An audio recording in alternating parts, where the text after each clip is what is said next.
Like you said, he isn't the only suit on the court.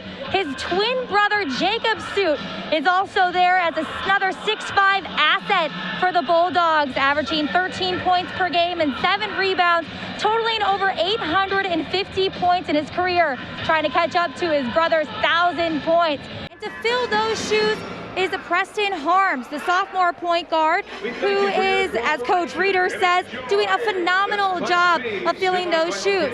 He's shooting 43% from behind the arc, taking after his own father, Anthony Harms, who's the assistant coach at Waverly and also a Nebraska basketball legend.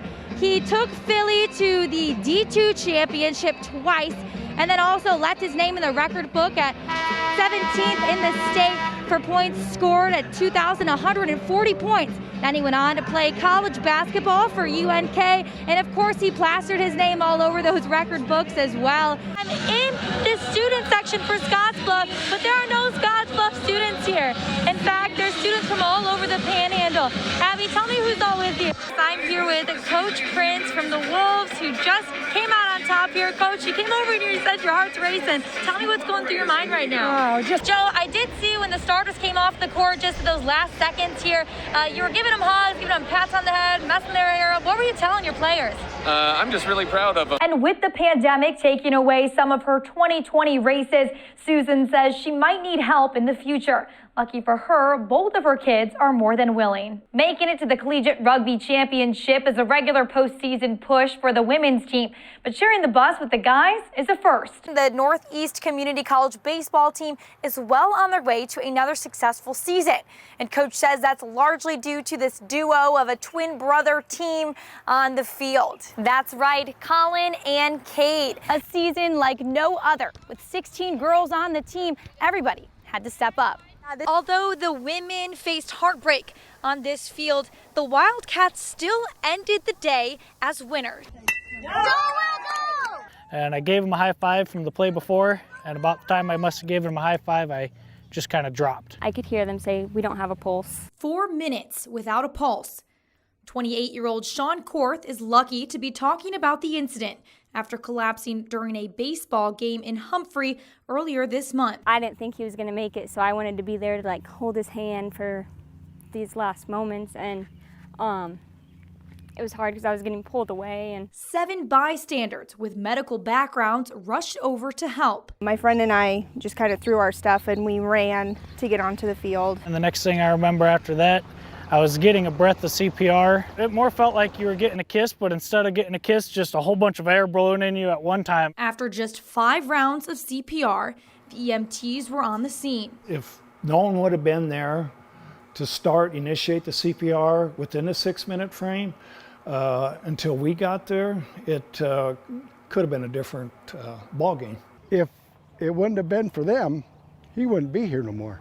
Sean made it to Columbus Community Hospital. I get a call and it says Sean, and I answered and Sean's like, "Hey Sugar, I'm alive." Awake and responsive, he was ready to get home. The doctor came in, looked at me, and told him thanks, and he said I didn't really do anything. He said it was mostly everybody at the ball field, and he said I just tied the bow on top. Sean has had congenital heart disease since he was a baby. I told my nurse what had happened, told her I went into VFib, and she looked at me, she was just confused. She said, "Why? That has nothing to do with what you've had since you were a baby." Now he has an ICD pacemaker. I didn't see a light. It was pretty black, so I think I better change my ways so I can, go towards the light next time. This terrifying situation happening right here near second base is changing not only the way that Sean is thinking about things, but also other rural communities in Nebraska are starting to change the way they might do things in the future. Albion knew about what happened, and so they got AEDs at their baseball fields now. I would just encourage people to learn CPR. Sean's family is already making strides in that direction. Sounds to me like we're enrolled in CPR classes, so. A valuable lesson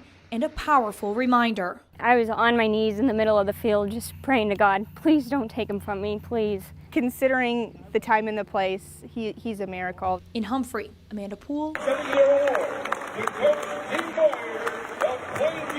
High School. It was a nice recognition, but there is so much that goes into that, and I'm just very little part of it. Plainview wrestling coach Dean Boyer admits that getting through this past year was a team effort. My name's on the award, but there are just several people that are involved. So, although the Pirates won their 3rd straight state wrestling title, the program is no stranger to losses.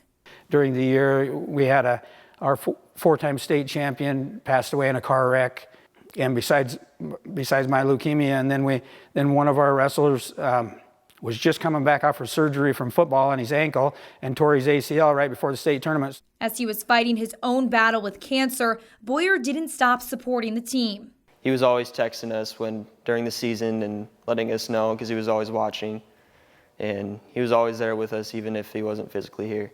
He returned for the first time in person at the state tournament. Before my first match, I saw him. He came down to the stairs, and I got to shake his hand, and so kind of an emotional little time there. It was really nice being able to see him in the stands, and after every win that I got, being able to see him cheering and see him happy. Although Coach says he's feeling good, cancer is relentless, and its long-lasting effects may have him change some things for next season.